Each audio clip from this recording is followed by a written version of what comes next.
Kegiatan musyawarah adat negeri Dulohupa Lo Ulipu berlangsung di rumah adat Dulohupa yang dihadiri oleh Wakil Wali Kota Gorontalo Rian Fakrisan Konobekom dan tokoh adat Gorontalo. Kegiatan ini membahas tentang pelaksanaan pagelaran budaya Gorontalo, yakni prosesi adat pernikahan oleh Putri Wali Kota Gorontalo yang akan berlangsung pada bulan April 2020.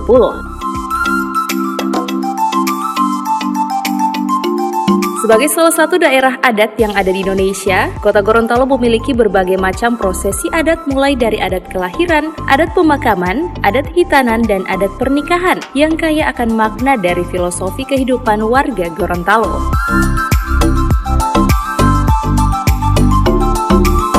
Penyelenggaraan musyawarah adat negeri ini dilaksanakan karena status Wali Kota Gorontalo sebagai Pulanga Ta'uwalodata, sehingga hajatan pernikahan putri pimpinan daerah harus dilaksanakan melalui musyawarah adat negeri Dulohupa Lo Ulipu.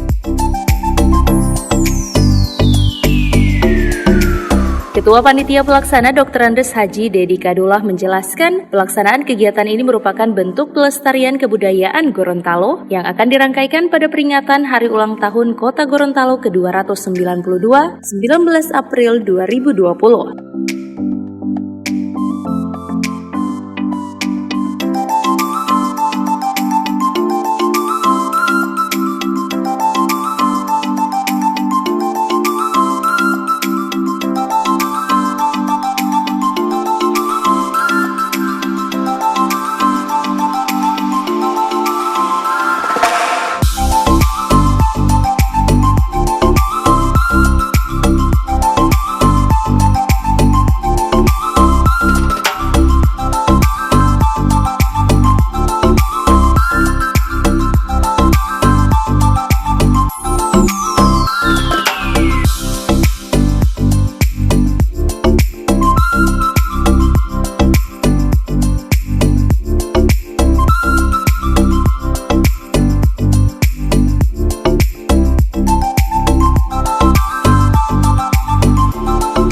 Liputan Advertorial Mimosa TV.